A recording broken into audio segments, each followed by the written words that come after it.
Janata Dal United यानी JDU से निकाले जाने और बिहार के मुख्यमंत्री नीतीश कुमार के साथ अपने रिश्ते को लेकर उठने वाले सवाल पर चुनावी रणनीतिकार प्रशांत किशोर ने एक लाइन में अपना जवाब दे दिया है।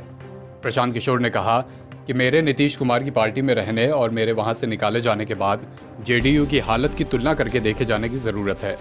सारी बातें खुद ब खुद समझ आ जाएंगी। चुनावी रणनीतिकार ने इशारों में कह दिया है कि उनके रहते जेडीयू की हालत सुधरी थी और उनके निकाले जाने के बाद पार्टी की हालत खराब हो गई।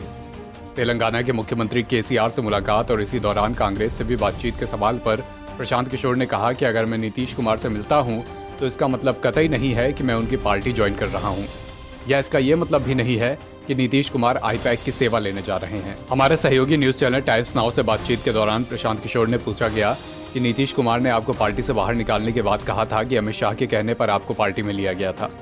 इसके जवाब में प्रशांत किशोर ने कहा कि नीतीश कुमार ने मेरे बारे में क्या कहा, मुझे पार्टी से निकाल दिया। मेरी नीतीश कुमार की पार्टी को खूब शुभकामनाएं। जिस दिन उन्होंने मुझे निकाला उस दिन मैंने ट्वीट करके कहा था आपकी पार्टी है, आपने मुझे निकाल दिया।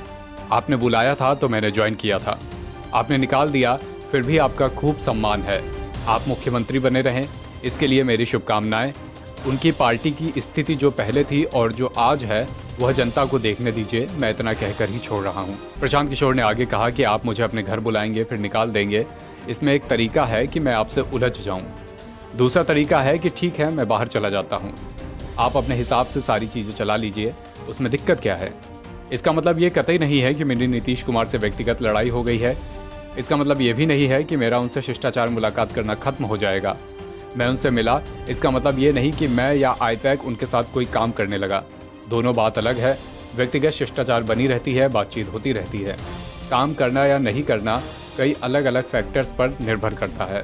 प्रशांत किशोर ने यह भी बताया कि 2 मई से पहले वो बता देंगे कि अब वो आगे क्या मूव लेंगे, किस पार्टी को ज्वाइन करेंगे। प्रशांत किशोर ने कहा कि एक बार वो राजनेता बनने की कोशिश में फेल हो चुके हैं। नीतीश कुमार ने उन्हें निकाल दिया था, अब दूसरी बार प्रयास कर रहे हैं। बता दें कि इसी साल फरवरी में बिहार के मुख्यमंत्री नीतीश कुमार और चुनावी रणनीतिकार प्रशांत किशोर के बीच दिल्ली में एक गुपचुप मीटिंग हुई थी। नीतीश कुमार और प्रशांत किशोर ने डिनर पर चर्चा की थी। बिहार के मुख्यमंत्री नीतीश कुमार से जब दिल्ली में प्रशांत किशोर के साथ उनकी मुलाकात के बारे में पूछा गया तो उन्होंने कहा था कि क्या प्रशांत किशोर से मेरा रिश्ता आज का है। मीटिंग के पीछे कोई विशेष मकसद नहीं है। एनवीटी ऑनलाइन की रिपोर्ट।